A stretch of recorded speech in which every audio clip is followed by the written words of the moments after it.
imagine you're in the kitchen. There's cookies baking in the oven. Cookies in the oven. There's a huge bouquet of roses on the counter. Huge bouquet. So you can smell the cookies in the background, but then you lean in to the roses and take a big whiff of It overpowers it. It overpowers it. It's either one or the other. It's one or the other. I don't think I can. I can go back and forth real quick between the two smells, but one's overpowering the other all the time.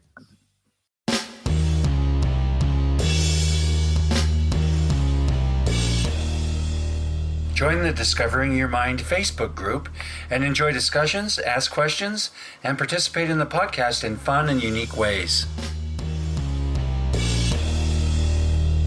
Aphantasia is a condition characterized by an inability to visualize mental images in one's mind. If you have just discovered that you or someone you love has aphantasia, or if you're just fascinated by the subject in general and love learning more about it, you are in the right place. The Discovering Your Mind podcast delves into all aspects of the mind's eye, including aphantasia, hyperphantasia, and everything in between. Welcome to the Discovering Your Mind podcast, brought to you by shanesbraindomain.com. I am your host, Shane Williams, also known as Shane's Brain, and today is our first attempt to dive deeper into hyperphantasia as it relates to all 5 senses in the mind. Normally, I interview people using the Discovering Your Mind protocol that I developed over a series of several years, and it continues to evolve. The protocol questions do a good job at bringing out the details and differences of what each person is experiencing in their mind. However, the subject matter is so vast and complex that it's difficult to cover and discover everything that exists in people's minds. When it comes to hyperphantasia in particular, it's difficult to even nail down exactly what that means. In this episode, my son Cole, my wife Stacey, and I have a discussion revolving around some additional questions that we partially found online and partially developed ourselves. I'm nowhere near satisfied with the questions, but it gave us a place to start. As someone with aphantasia, it's difficult for me to know all of the right questions to ask until someone shares something amazing with me that sheds new light on what people can experience in their minds. So if you have additional insights that could help us flesh this out further, please email me at shanesbraindesigns@gmail.com. All right, let's dive in. Today, I have my son and my wife joining me. We got Cole Williams. Say hi, Cole. Hi. And Stacey Williams. Hi. Say hi. They did it. Good.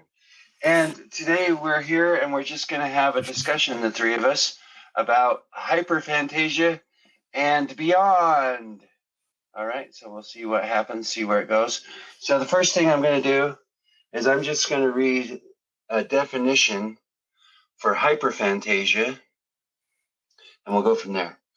So hyperphantasia is the condition of having extremely vivid mental imagery. It has been described as being as vivid as real seeing.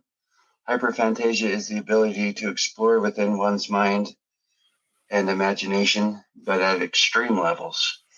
People with hyperphantasia can form very vivid visual images and sensations in their minds. All right, so based on that definition, do either of you feel like you have hyperphantasia? With certain experience, like visual and sound, definitely.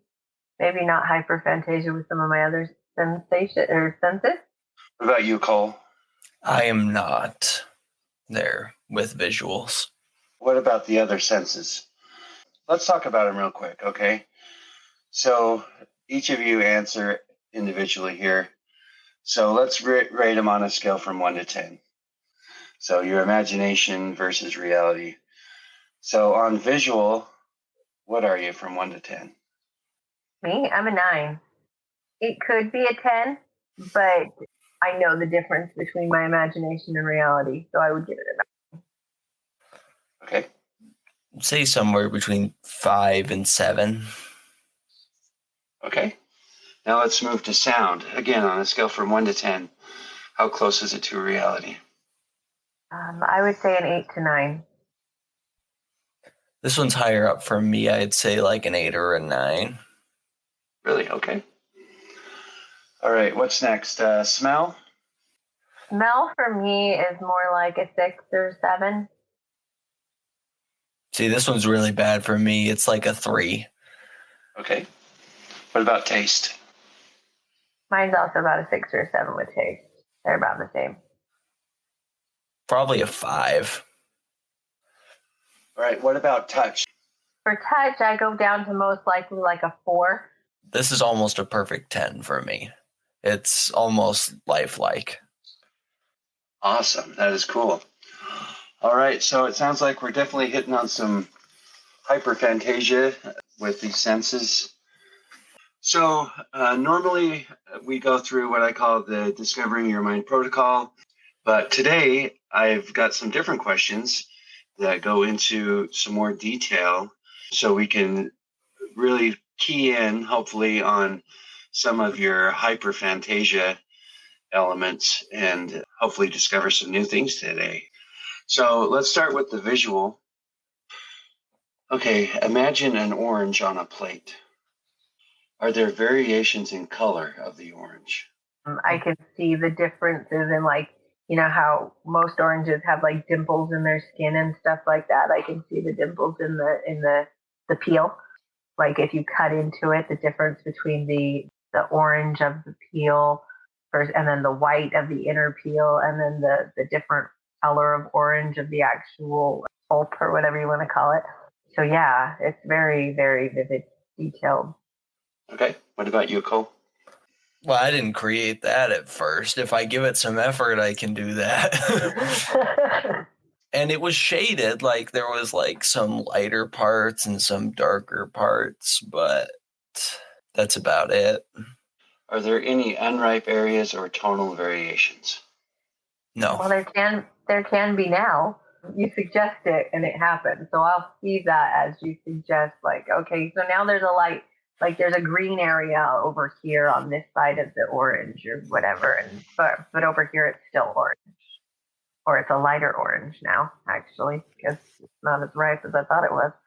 The problem with mine and why I don't consider it hyperphantasia is that I can picture the orange and I can picture like an unripe area of an orange. I can't combine those to create like this novel image of an unripe orange.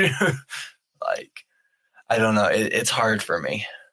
Do you see any surface imperfections? Once again, I can. At first, it was a beautiful, beautiful, perfect orange. It was bright orange, and it was, like I said, I saw the dimples in the peel and everything. But the more you talk, the more things I see. Okay, so now there's this one area that's kind of gone bad, and it's like getting a little brown over here. Actually, it just dried out in my mind because I just went through and I threw away some oranges from our fridge the other day, and they were like kind of dried and shriveled. And so that's what it just became in my mind, was this dried, shriveled orange that I just threw away. What about you, Cole? I'm not having that same experience. I mean, I can picture these things. There's not a whole lot of detail again. It's more just like fragments of things. Like I can picture a brown spot on an orange. It's not like it's realistic. Do you imagine a shiny spot? Well, yeah, the whole thing was shiny to begin with. It was nice and bright and orange. Okay, but like if the sun is shining on a specific spot, like there'll be one part that's shiny as compared to the rest of it. Oh, yeah, okay. So if you do that, which direction is the light coming from? Well, mine came from the right.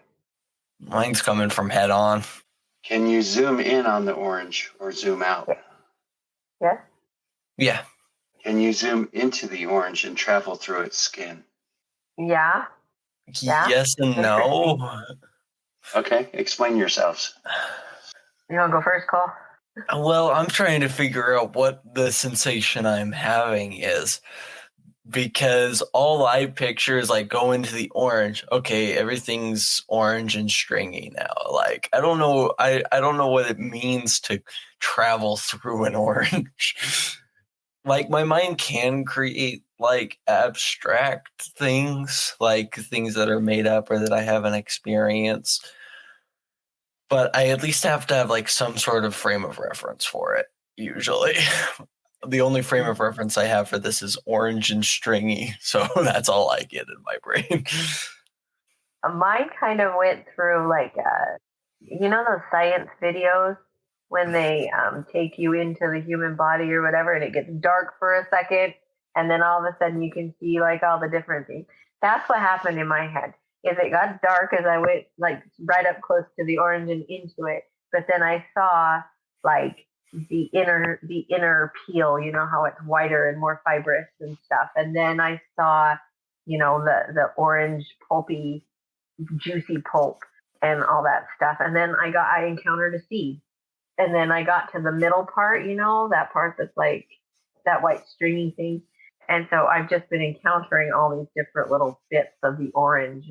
Did you like those questions? Do you feel like they're getting to where we want to go, or something like an orange is really good because it changes texture as you go through it, and there's several different things you can encounter, like the difference between the outer skin, the inner peel.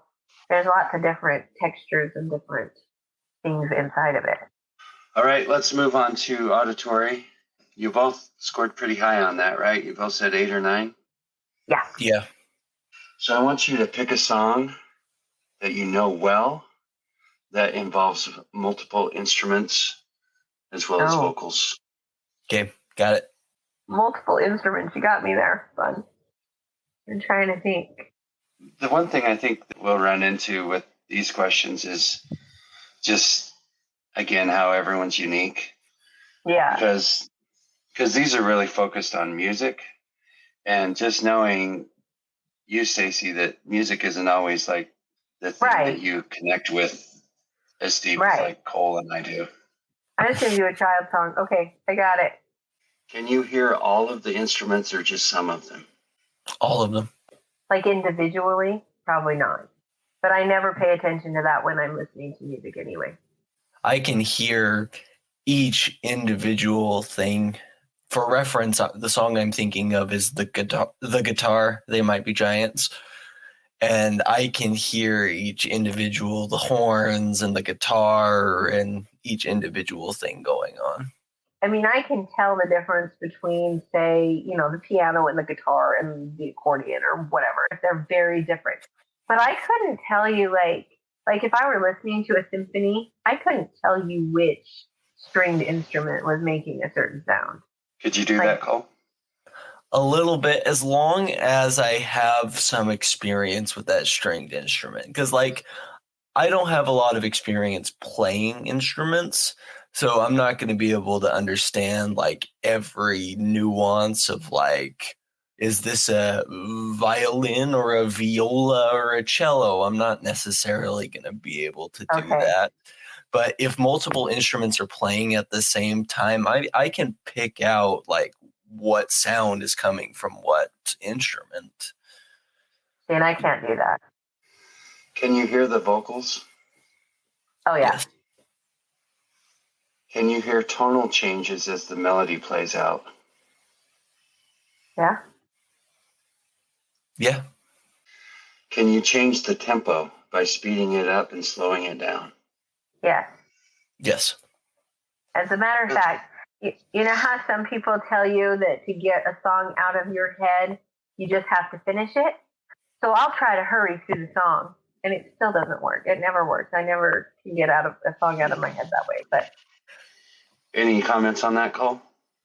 Yeah, I can do it. I'm just playing with it in my mind. It's interesting, though, that as I speed it up, the song becomes less in the voice of the people singing it. It becomes more in my own voice as I speed it up. And maybe that's because I have less of a frame of reference for that. It's harder to keep the voice of the original singers with the rest of the audio. I can speed up the instruments, but the lyrics tend to fall behind a little bit. That's interesting. All right. Can you imagine switching instruments in and out? For example, can you hear a guitar as a trumpet or a bass as a sitar? No. I wouldn't even know where to start with that. Hold on, let me try. No. No. Can't do it? That's a big no. Okay. Can you make the singer sound deeper or higher at will? Yeah, that I could do. Not really. So imagine that the singer just like sucked in a bunch of helium. Could you hear that? Yes. Yes. I can do that. Now it's there. How did that work? So, interestingly enough, most of the time when I have them going higher or lower, I feel like it still has to be the same note. So like an octave higher or an octave lower. Like if they were singing the soprano part or whatever, I can't make them change to the alto part. But I can make them sing in an octave higher or an octave lower. As someone who knows nothing about music, I can say that I have no idea what she's talking about, and I can't do that. Whatever song it is you're imagining, could you imagine Yoda singing it instead of the real singer? Yes. Yes. That, for some reason, is very easy. That's hilarious, Okay. actually. What about just changing the lyrics? Can you imagine whoever's normally singing the normal song singing different lyrics to the song? I'm not very creative, so I can't think of like new lyrics usually.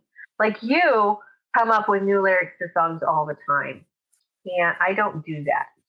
So I can do that. And I like to make up lyrics to songs. And if I make up my own lyrics, I can imagine the people singing it. Can you imagine the song played in a different genre? For example, a heavy metal song played in bluegrass. This goes back into that exchanging instruments for other instruments. Yeah. And that's where it becomes difficult for me. Because, yeah, I could like speed it up. Like, oh, this needs to be like a ballad or a rap song now or something.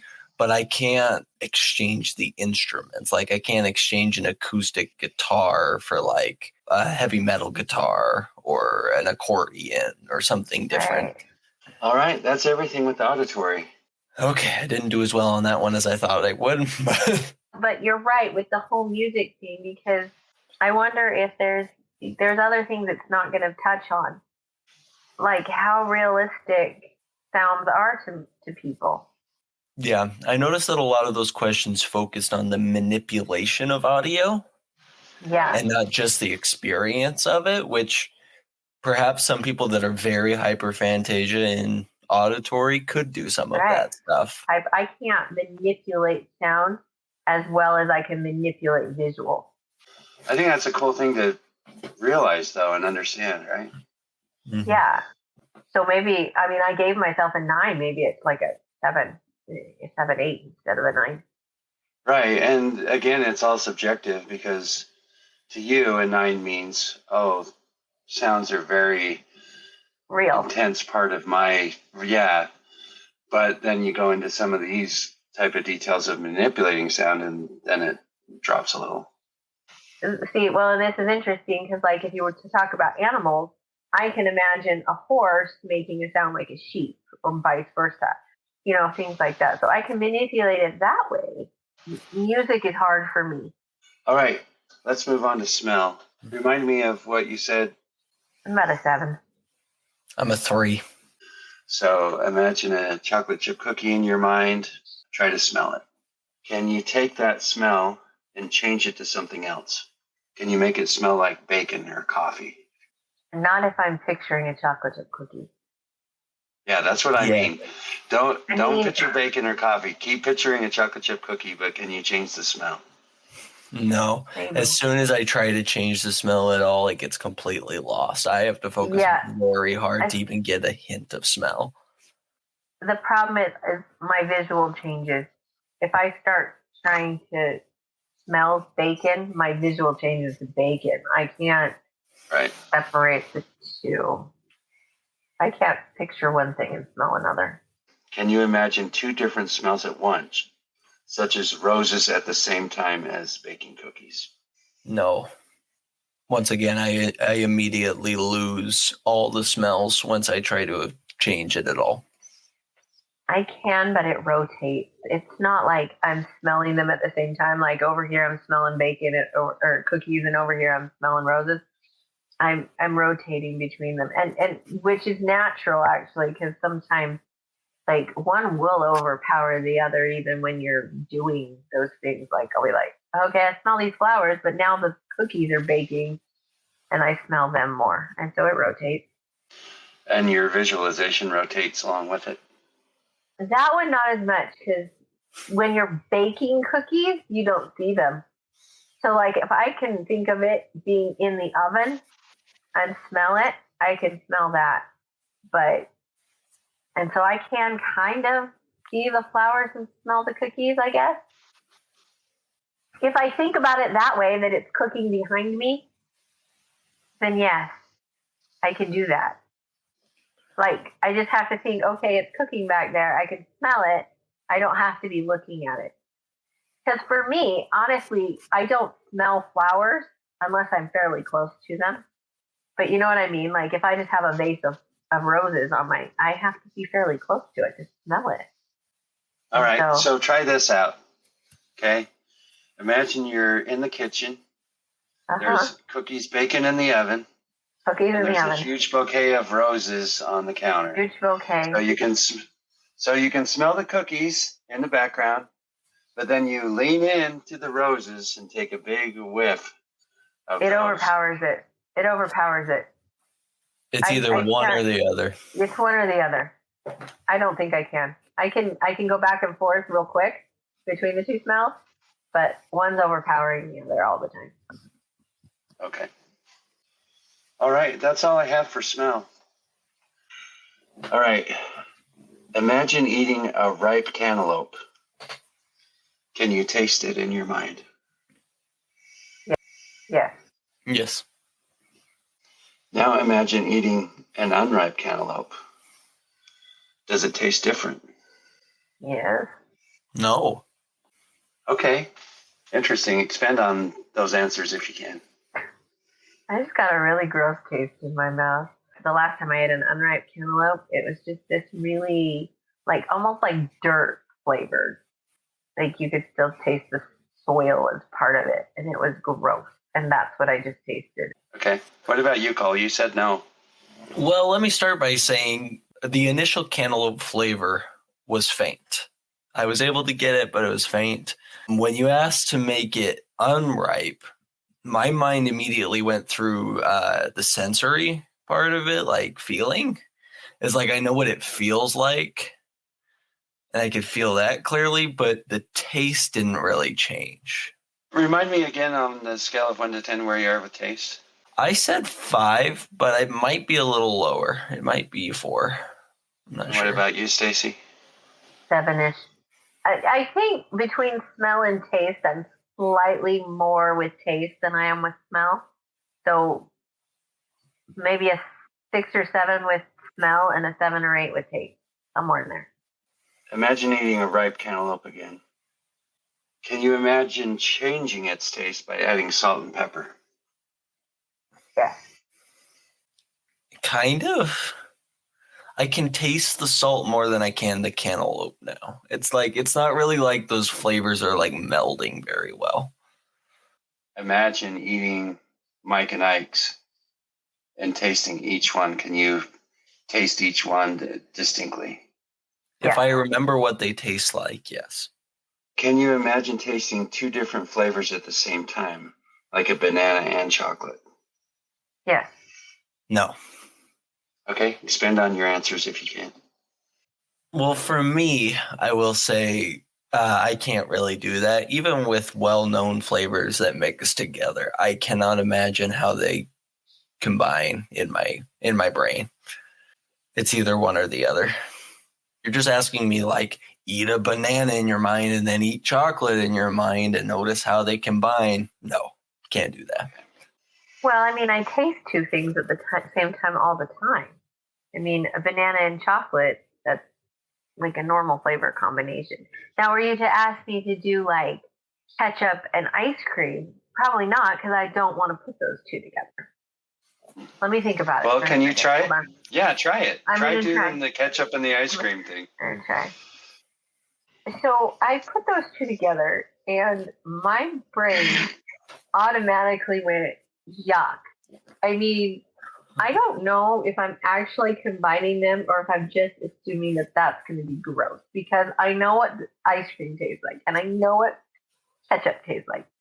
I put them together and my mind went, don't do that. It's like what my mind does when I try to do math. Exactly. It was just like, no, don't even try it. You're not going to like it. Well, So- wait a minute. It's important to remember that ketchup ice cream exists. That's gross. In our day and age, in the world It's of gross. combining products for no real reason, Heinz has come out with a ketchup flavored ice cream. I don't think I'll try it because my brain just went, nope, don't do it. Are your imagined tastes the same as the real thing to a degree that it would be useful when cooking? No. Yes. I'll look at a recipe and I'll be able to be like, well, I'd rather have chicken in this than beef or whatever. You know, I can do things like that where I can imagine. I think it would be better with oregano instead of parsley or whatever. See, and I've always envied that ability because I would have a friend who could tell you what to add to something without a recipe to make it taste good. Like, oh, if you add Italian seasoning and basil to this, it'll have this flavor. Right. And I couldn't comprehend that. And there will be parts of a recipe that'll say salt to taste. And generally that's, you know, where I'll add even other things in besides like salt. I'll be like, you know what? Yeah, but it needs a little garlic too, you know? With me, again, everything goes back to like reality based. I can't do any of it in my mind, but if I taste something and it tastes bland, then I can say needs more salt or needs more pepper or whatever. But that's based in reality, not in my mind. See, I couldn't even tell you what it needed. If I tasted it and it was bland, I would say needs more, I don't know, butter.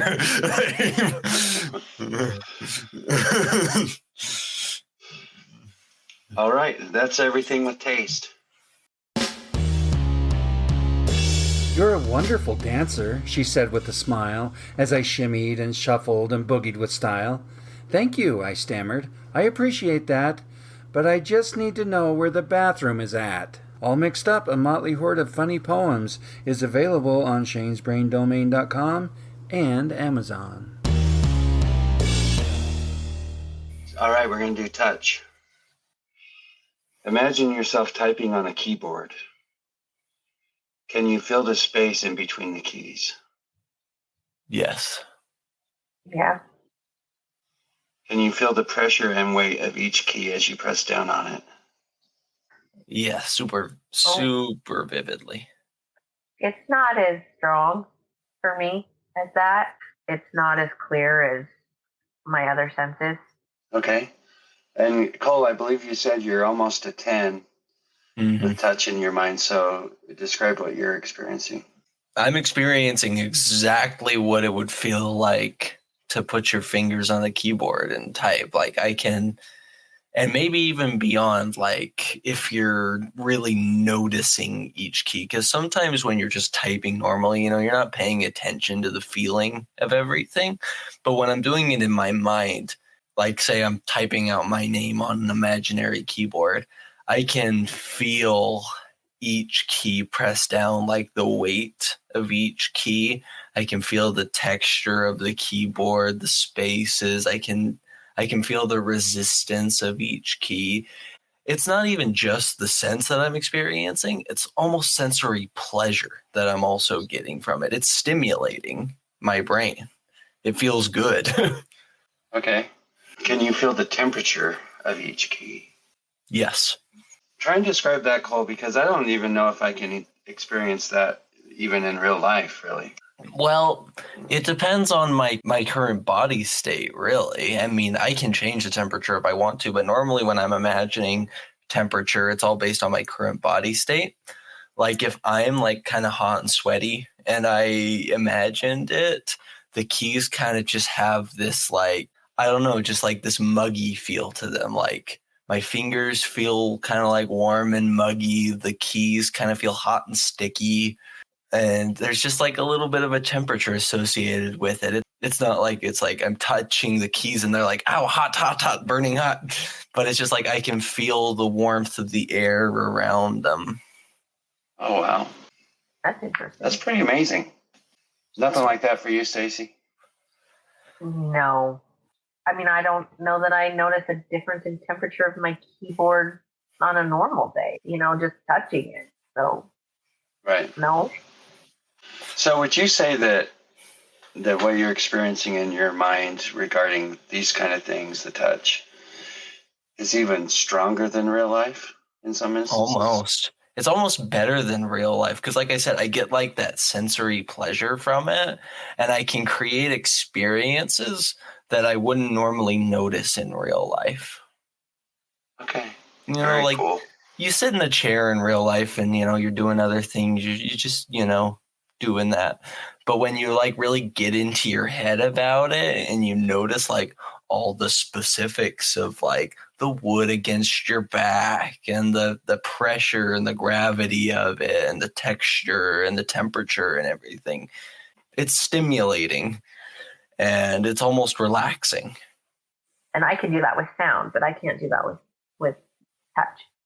In my episode with Sarah, my cousin, when she describes her happy place, it's just like, it's what you're talking about. Like she describes going to the dentist and she had all this anxiety because she doesn't like hands in her mouth and she's scared of the shots and everything. I thought you were going to say that the dentist was her happy place. I'm like, what the heck is wrong with her? No, she hates the dentist.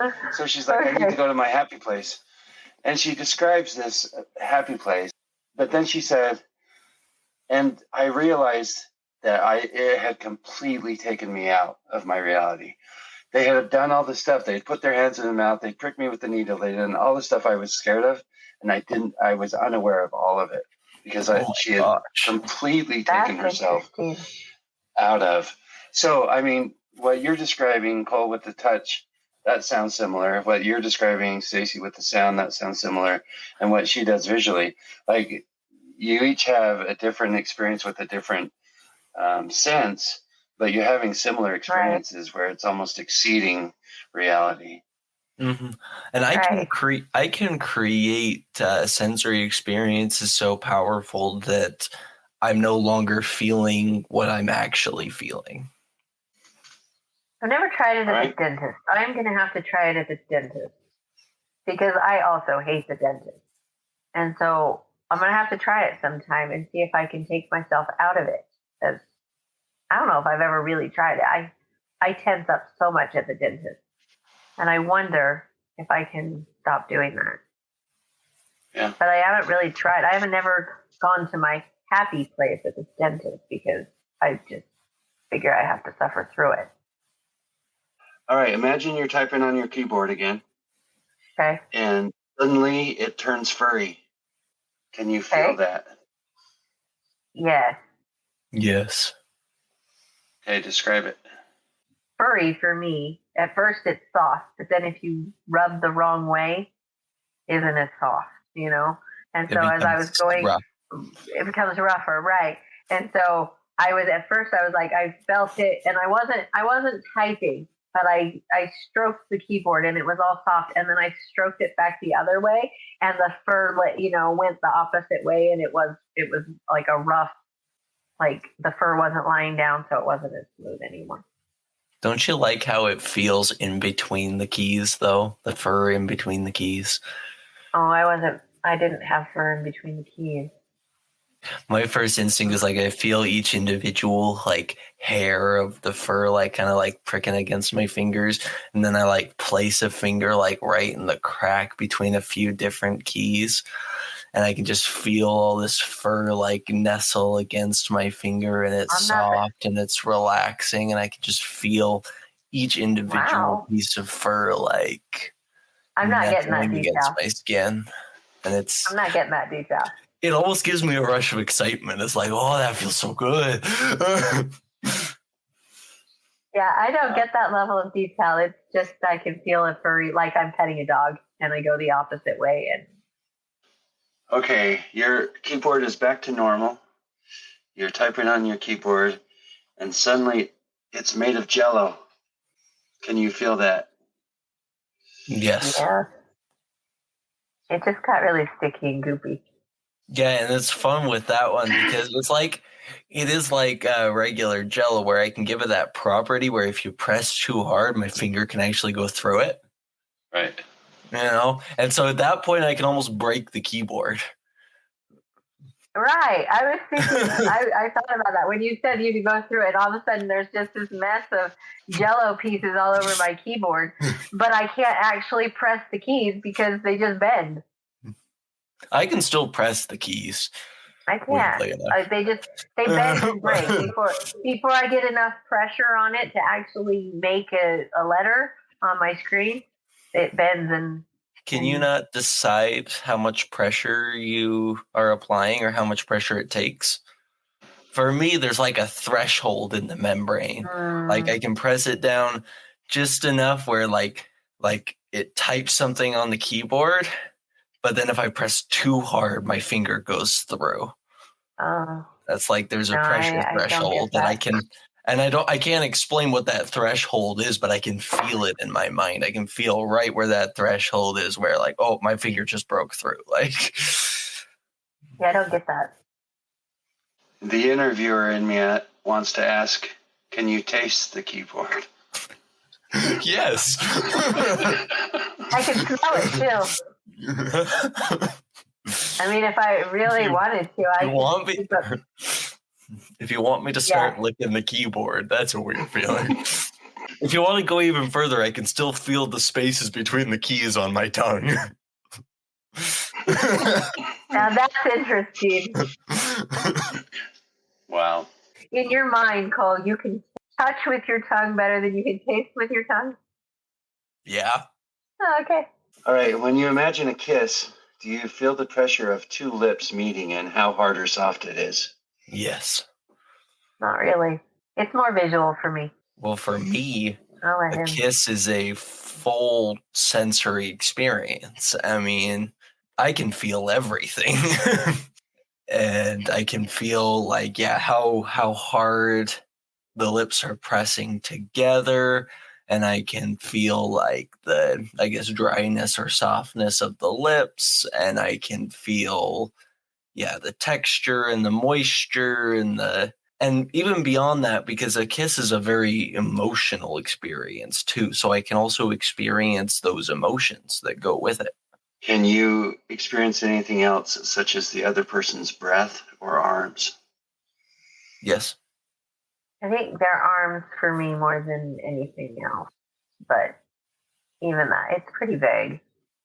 Do you feel the full physical location of your body in space, or do you just imagine the location of the kiss?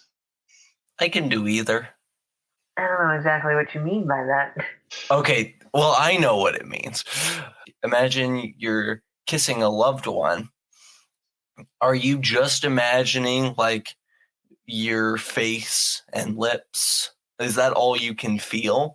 Or while you're giving that kiss, can you also feel the rest of your body in space?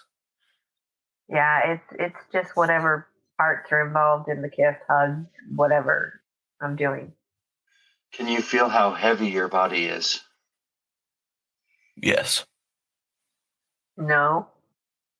If I want to, I can feel every part of my body as I'm giving the kiss. And I can feel it exactly as my body would normally feel with weight and everything. I got nothing about that. Can you reach out and touch other parts of your body or the person you're kissing in the mental image? Yes. Visually, yes. The more I visualize it, the more I can feel the touch. I can reach out and touch different parts of the person's body. What's the relation between visual and touch? What's the distinction between those two senses for you in this experience? The visual aids in creating more of that feeling of touch, but I don't need it. It's not as strong without the visual, but I can do it without. I can separate the two. Are you picturing it happening to actually you, or is it in third person? It's happening to me. Okay. That's how I make struggle with that. sensory experiences. When I have the sensory experiences, it's almost exclusively the first person. Okay. Can you add wings to both yourself and the person you are kissing and feel them pumping to take you off the ground and up into flight? See, I can add wings to myself. It would be purely visual for me to do it to another person. I wouldn't imagine. I couldn't feel it on them. I guess this is all subjective. I'm not feeling it on them. That's their experience. But I can feel the pumping coming from them because there's air and stuff moving and their body is moving as the wings are pumping. So I can, I'm feeling it as it would actually happen if that could actually happen. It's not like I'm feeling what they're feeling. I'm feeling what I would feel coming from them. Okay. Just imagining like those wings beating, there's a lot of feelings that go into that. Like I can feel the air moving from the combined force of both wings. I can feel like the movement of the wings, like as if they were part of my body, like constricting the muscles and like moving my shoulders back and forth. I can feel all that as if it were a part of my body. And I can also feel like that feeling of like rising up, like that, the altitude change and like the air moving around me as we move higher up. Just that feeling of weightlessness almost. I can create that in my mind. Like it's a full sensory experience of all of these, combination of all of these things happening around me. Sprouting wings and flying, all that, that's something obviously you've never experienced in real life. No. So where does it come from, the sensory feelings that you're feeling? Are you drawing from other experiences, like maybe riding a roller coaster, or are you just coming up with new feelings from your imagination? I think some of it is definitely just made up. I think other things, like maybe that feeling of weightlessness and stuff, I have experienced, like either from a roller coaster or riding in an airplane. You get that feeling of like your body leaving the ground, you know? Right. But I think some of it, like the beating of the wings, I've never had wings before, but I can still experience what that feels like. So I think that is more made up. Okay. All right. Well, thanks so much for both of you. That was really fun. I thought that was brought out some really cool things. Yeah, that was really awesome. That was pretty cool. All right. Well, thanks again. Have a fantastic day, and we'll talk to you soon. All right. Thanks. Have fun. Bye. Love you. Bye. If you like what you hear, please subscribe, follow, and engage with us. And share it with your friends and family as we continue to explore this fascinating subject. For additional information about this episode or Shane's Brain, check out the show notes. Thanks for listening to the Discovering Your Mind podcast. You are beautifully unique.